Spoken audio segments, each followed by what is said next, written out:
Hello नमस्कार साथियों। स्वागत है आप सभी का स्टडी बोर्ड के यूट्यूब चैनल पर। जैसा कि आप सभी जानते हैं कि यूपी पुलिस की वैकेंसी की तैयारी इस चैनल पर डेली कराई जाती है। अगर आपने आवेदन किया है तो इस चैनल को फटाफट सब्सक्राइब कर लीजिए ताकि आपकी तैयारी और भी बेहतर हो सके। तो स्टार्ट करते हैं पहले क्वेश्चन से। सरटोली कोशिकाएं किस अंग में पाई जाती हैं? यहाँ पे 4 ऑप्शन दिए हैं। पहला दिया है ऑप्शन ए अंडाशय, ऑप्शन बी दिया है वृक्क, ऑप्शन सी दिया है यकृत, ऑप्शन डी दिया है विष्णु। इस प्रश्न का सही आंसर होगा ऑप्शन नंबर डी विष्णु। यह पुरुषों में पाई जाती है सरटोली कोशिकाएं। इसे टेस्टिकल भी बोला जाता है विष्णु को। ये थैलीनुमा संरचना होती है इस तरह से।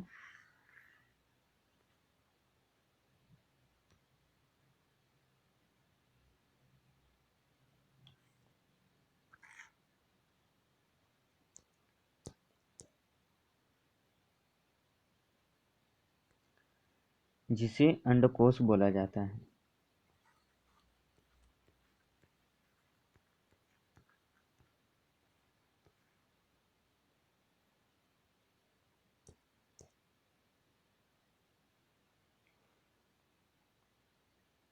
चलते हैं अगले क्वेश्चन पे।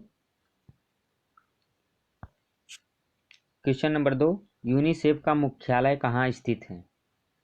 ये बहुत ही इंपॉर्टेंट क्वेश्चन है, याद रखिए, आने वाले एग्जाम में पूछ सकता है। तो यहाँ पे 4 ऑप्शन दिए हैं। Option A Geneva, option B New York, option C है पेरिस, ऑप्शन डी है रोम। तो इस प्रश्न का सही आंसर है ऑप्शन बी न्यूयॉर्क होगा। ये अमेरिका में पड़ता है।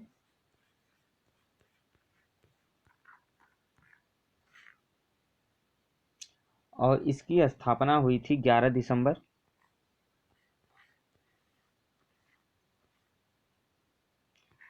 1946 में, यानी हमारी आज़ादी के 1 साल पहले। याद रखिए, भारत की आज़ादी के 1 साल पहले इसकी स्थापना हुई थी और इसमें 192 देश सदस्य हैं।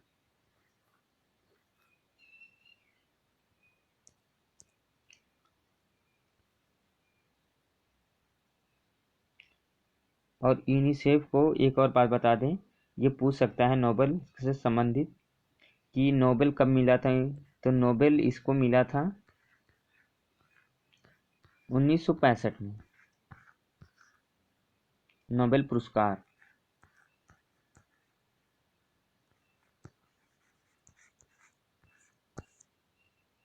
कब? 1965 में।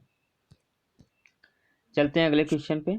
अगला क्वेश्चन दिया, हाइड्रोक्लोरिक एसिड किस अंग में स्रावित होता है यानी बनता है? तो यहाँ पे 4 ऑप्शन है। ऑप्शन ए अत्र दिया है, ऑप्शन बी दिया है यकृत, ऑप्शन सी दिया आमाशय, ऑप्शन बी दिया है अग्नाशय। तो इस प्रश्न का सही आंसर है ऑप्शन नंबर सी आमाशय। आमाशय हाइड्रोक्लोरिक एसिड बनाता है ताकि यह रोगजनक जीवाणुओं को नष्ट कर दे।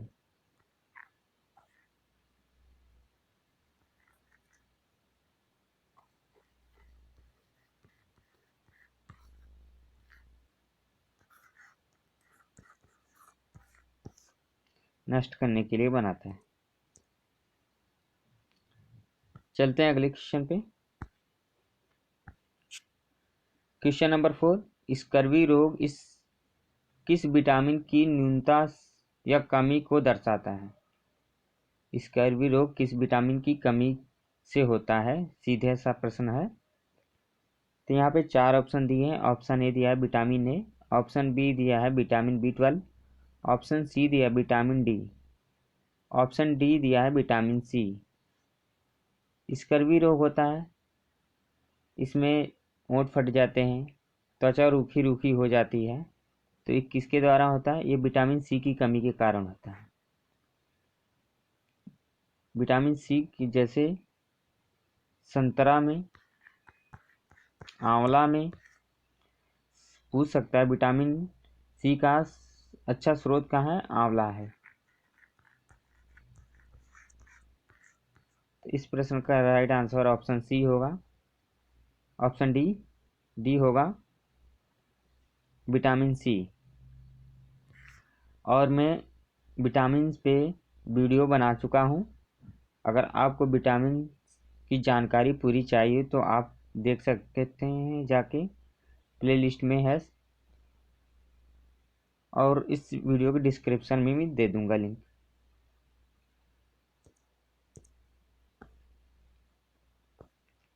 चलते हैं अगले क्वेश्चन पे। क्वेश्चन नंबर 5, सिंधु सभ्यता से प्राप्त मुहरों में कौन से वृक्ष की आकृति मिलती है?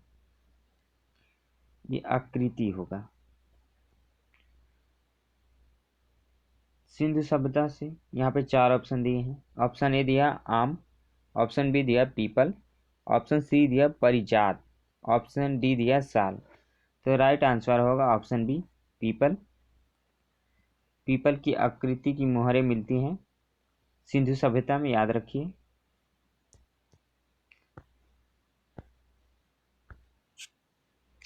अगला क्वेश्चन है, किसकी प्रशासनीय प्रणाली की अद्वितीय विशेषता ग्राम स्वायत्तता का विकास थी? यहाँ पे 4 ऑप्शन दिए हैं, यानी किस शासनकाल में, किस वंश के शासनकाल में ग्राम की स्वायत्तता यानी ग्राम खुद डिसीजन लेता था अपने विकास के लिए। तो ऐसी प्रणाली कहाँ थी, विकसित थी? यहाँ पे 4 ऑप्शन दिए हैं। ऑप्शन ए चेर दिया, ऑप्शन बी चोल दिया है, ऑप्शन सी पांडे दिया, ऑप्शन डी पल्लव दिया है। तो ये अब दक्षिण भारत के एरिया जानते हैं। यहाँ पे था चेर, जो कर्नाटक का ये था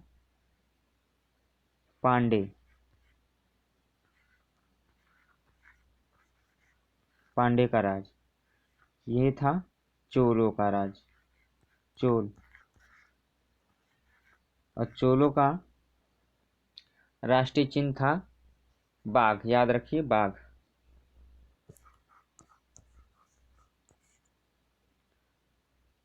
और पांड्यों का धनुष।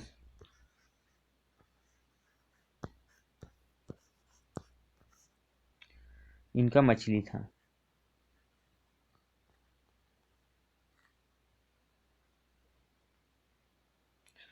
तो मैं बता दूं, चोल वंश का बहुत ही नाम हुआ था। राज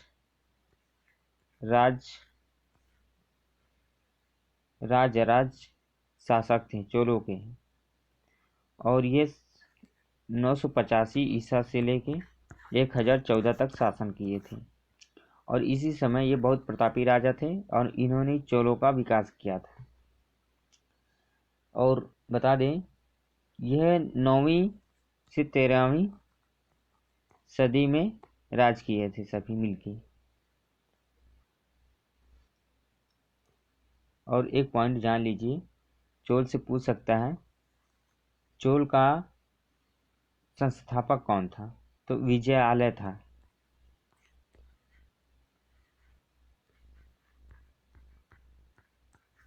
ये प्रथम राजा था, शासक था, जिसने चोल वंश की स्थापना की थी। चलते हैं अगले क्वेश्चन पे। Question number 7, Ellora and Elephanta के स्थल किस काल से संबंधित हैं? ऑप्शन ए दिया प्रतिहार, ऑप्शन बी दिया चालुक, ऑप्शन सी दिया राष्ट्रकूट, ऑप्शन डी दिया होयसल।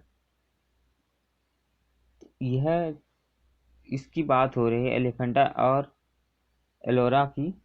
तो यह 6वीं से 10वीं सदी के बीच की बात है। और एलोवेरा और एलिफेंटा के स्थल राष्ट्रकूटों के शासनकाल के से संबंधित है। और राष्ट्रकूट की शासनकाल की स्थापना, इस काल की स्थापना किसने की थी? दंती दुर्ग ने। इस वंश की स्थापना दंती दुर्ग, याद रखिए, इस एग्जाम में पूछ सकता है। उत्तर प्रदेश के पुलिस वाले एग्जाम में आ सकता है दंती दुर्ग। राष्ट्रकूट के संस्थापक कौन है? तो दंती दुर्ग। ये 752 ईस्वी की बात है। 6वीं से 10वीं शताब्दी के बीच।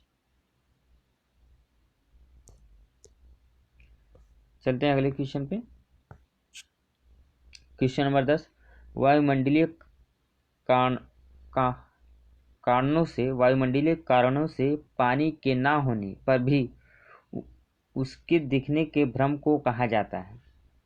तो यहाँ पे 4 ऑप्शन दिए हैं। ऑप्शन ए दिया मृग तृष्णा, ऑप्शन दिया साधवल, ऑप्शन दिया सी दिया भ्रांति, ऑप्शन डी उपयुक्त में से कोई नहीं।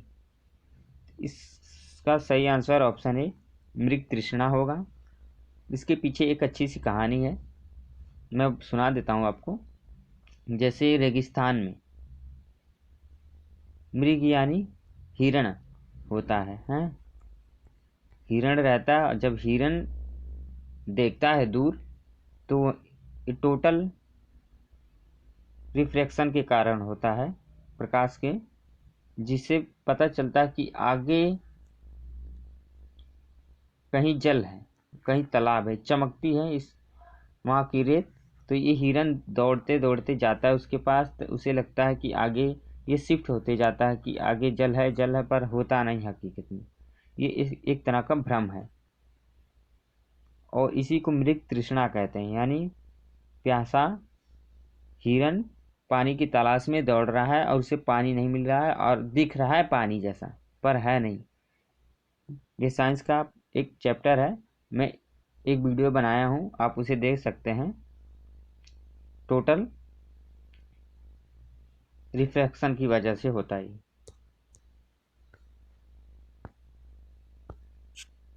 Question number 9। जो लोग मात्र अपनी खपत के लिए ही पर्याप्त कृषि करते हैं और बाजार में बिक्री के लिए नहीं, तो उन्हें कहा जाता है? उन्हें ऑप्शन इसका है, ऑप्शन ए होगा राइट, जीविका कृषक कहते हैं।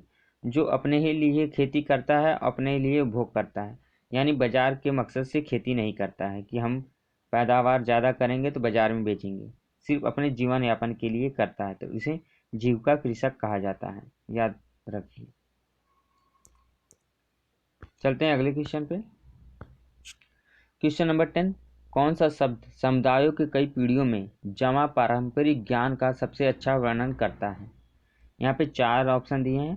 ऑप्शन ए दिया लोक ज्ञान, ऑप्शन बी दिया अनुभव, ऑप्शन सी दिया दूरदर्शिता, ऑप्शन डी दिया चतुरता। तो इस प्रश्न का सही आंसर होना चाहिए ऑप्शन ए लोक ज्ञान। पीढ़ी दर पीढ़ी ये ज्ञान अपने में बांटते रहते हैं। अनुभव यानी कोई अपने से सीखता है, उसे अनुभव कहते हैं। दूरदर्शिता मतलब दूर से कोई सोचता है तो उसे दूरदर्शिता कहते हैं, सोच के। तो इस प्रश्न का सही आंसर ऑप्शन ए है। चलते हैं अगले क्वेश्चन पे। Question number 11। यदि आप दो पक्षों को उनके मतभेदों को हल करने में सहायता करने का प्रयास करते हैं तो आपको क्या कहा जाएगा?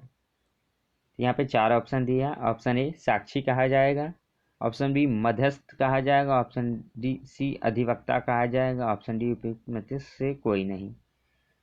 तो आप इसका आंसर जानते होंगे। इसका राइट आंसर होगा ऑप्शन बी मध्यस्थ, यानी मीडिएटर, जिसे दलाल भी कहते हैं।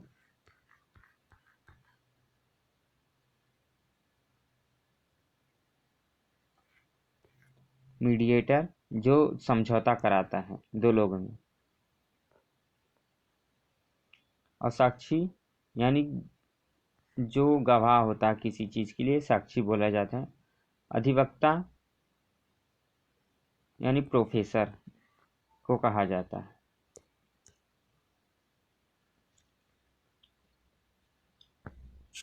Question number 12। इनमें से कौन सा अन्य समुदायों की मांगों को समायोजित नहीं करने के उदाहरण है? तो इस प्रश्न का राइट आंसर ऑप्शन डी है, श्रीलंका और यूगोस्लाविया है। श्रीलंका की राजधानी आपको पता होगी, जयवर्धनेपुरम है।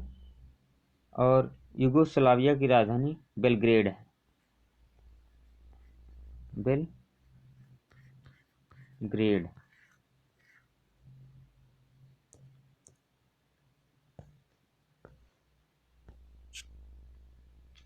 क्वेश्चन नंबर 13, इनमें से कौन सा अन्य समुदाय की मांगों को समायोजित नहीं करने के उदाहरण है?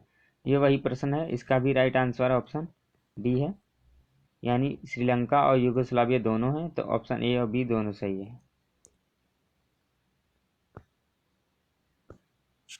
क्वेश्चन नंबर 14 दे, उत्तरी आयरलैंड में प्रोटेस्ट ईसाइयों का प्रतिशत कितना है? तो इसका सही आंसर ऑप्शन बी होगा, 53% है।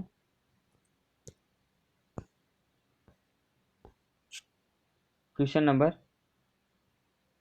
15वां दिया है, 2011 में भारत में जनसंख्या का प्रति वर्ग किलोमीटर औसत घनत्व क्या था? यानी घनत्व पूछ रहा है भारत की जनसंख्या का, तो यह 2011 की जनगणना के अनुसार पूछ रहा है। तो इस प्रश्न का सही आंसर होगा ऑप्शन नंबर डी, 382। पर 2010 की हमारे देश में 10 की जनगणना होती है, तो 2023 में बता रहा हूँ मैं। अब तो 24 चल रहा है, 2024 में ये वही पूछेगा, 23-24 का आंकड़ा ही पूछेगा, आप समझ लीजिए। तो इस समय भारत देश की औसत घनत्व जनसंख्या कितनी है? 434.6 ये है आज की, और ये मेन है, याद रखिएगा, ये एग्जाम में पूछ सकता है, तो आप इसको बताना 2024 में। चलते हैं अगले क्वेश्चन पे। क्वेश्चन नंबर 16, मानव की महत्ता किससे है? यानी मानव को महान किससे माना जाता है? ऑप्शन ए दिया संख्या में, ऑप्शन बी दिया बल में, ऑप्शन सी दिया गुण से, ऑप्शन डी दिया किसी से नहीं। यानी मानव को किसी से भी आंका नहीं जा सकता कि ये किससे, संख्या में कि अधिक है, बल में, ये इस पे डिपेंड नहीं करता है किसी चीज़ पे।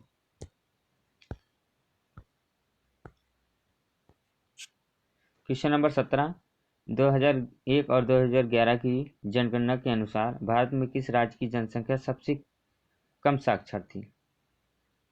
इस प्रश्न का सही आंसर है ऑप्शन ए बिहार, और यह इस समय भी 2024 की 2022 की जनगणना के अनुसार भी यही आंकड़ा है, यही प्रश्न का राइट आंसर होगा बिहारी, क्योंकि बिहार में साक्षरता दर सबसे कम है, 63.8% है।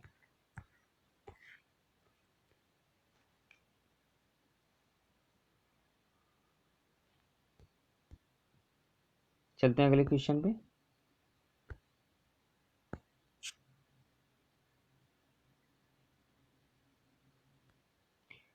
अगला क्वेश्चन है क्वेश्चन नंबर 18, 2001 से और 2011 की जनगणना के अनुसार भारत के किस राज्य में लिंगानुपात सबसे कम है?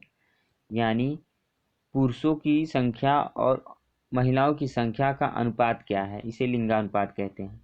यानी 1000 पुरुषों पे कितनी महिलाओं की संख्या है। अब जैसे कि भारत में देखा जाए तो इसका आंसर मैं बता देता हूँ। इसका राइट आंसर ऑप्शन बी है, और यह अब तक 2024 तक यही आंकड़ा है। ये 2020 की जनगणना के अनुसार भी हरियाणा ही लिंगानुपात में सबसे कम है, याद रखिएगा। और ये बता दें कि जो भारत की औसत लिंगानुपात है वो 943 है 1000 पुरुषों पे, याद रखिए 1000 पुरुषों पे 943 महिलाएं हैं। और बिहार की 1012 है। ये क्या है? ये जनसंख्या घनत्व है। यानी वहाँ पे जनसंख्या घनत्व कैसे होता है मैं बता दूं उसके बारे में भी थोड़ा आपको। पिछले क्वेश्चन के जनसंख्या घनत्व होता है कि यानी 1 किलोमीटर के दायरे में रहने वाले लोगों की संख्या कितनी है। जैसे ये 1 किलोमीटर है, लंबाई चौड़ाई पूरा एरिया रखिए 1 1 किलोमीटर का, और इसमें कितने लोग रह रहे हैं, उसको जनसंख्या घनत्व को कहते हैं। और बिहार में सबसे ज़्यादा आंकड़ा है, क्योंकि बिहार में 1102 लोग रहते हैं 1 किलोमीटर में, और पूरे पूरे देश में 17 लोग रहते हैं। और सबसे कम कहाँ रहते हैं? अरुणाचल प्रदेश में। याद रखिए, अरुणाचल प्रदेश में 1 किलोमीटर में 17 लोग रहते हैं सिर्फ। ये जनसंख्या का ये साक्षरता वाला है, वो मैं बताया उसकी। और बता दूं सबसे अधिक साक्षरता कहाँ है, तो ये केरल में है। केरल में 94% है साक्षरता दर।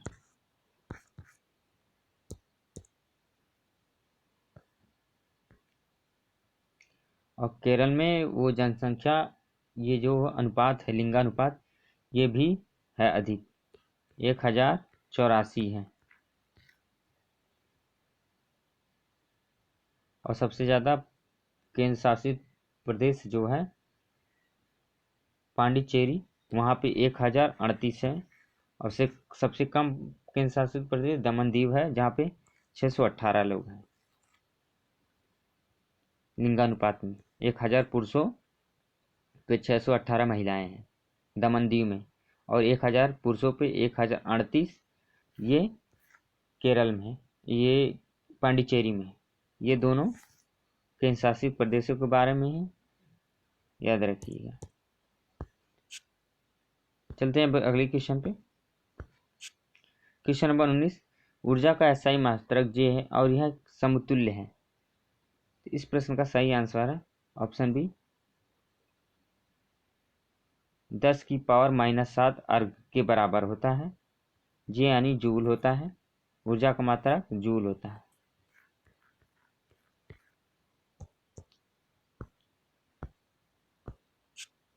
क्वेश्चन नंबर 20, रॉकेट नोदन का कार्य निम्न नियम पर आधारित है। तो यहाँ पे 4 ऑप्शन दिए हैं।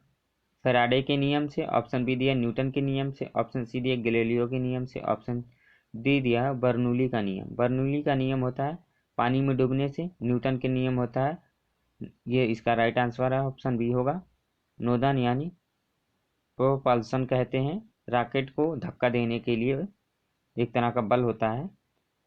तो उसी का कार्य किस पे करता है? न्यूटन के नियम पे करता है, यानी रिएक्शन एक्शन वाले पे करता है, न्यूटन का थर्ड लॉ। हाँ, आपसे छोटी सी गुजारिश है कि आप अब तक यहाँ तक देख चुके हैं तो वीडियो को लाइक कर दीजिए,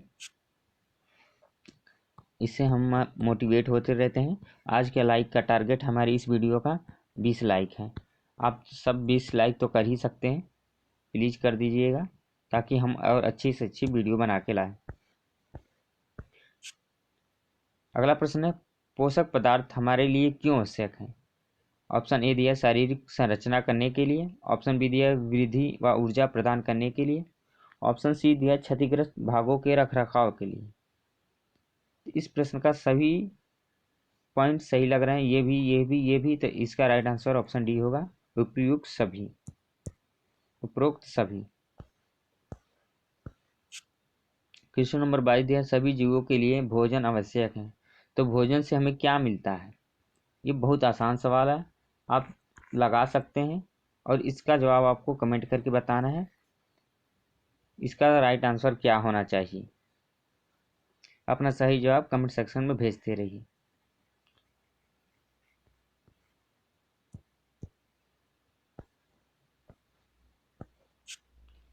क्वेश्चन नंबर 23, जो पौधे अपना भोजन स्वयं तैयार कर लेते हैं उन्हें क्या कहते हैं? ऑप्शन ए दिया है स्वपोषित, ऑप्शन बी दिया है परपोषित, ऑप्शन सी दिया मृतपोषित, ऑप्शन डी दिया स्वपोषी। तो इस प्रश्न का सही आंसर है ऑप्शन नंबर डी, स्वपोषी। होगा। तो आज की वीडियो यहीं तक थी। वीडियो अच्छा लग गया तो लाइक करना ना भूलिएगा और अपने दोस्तों में भी शेयर कीजिए, अधिक से अधिक शेयर कीजिए। मिलते हैं अगले वीडियो में। जय हिंद, जय भारत। आपकी तैयारी और बढ़िया से चले।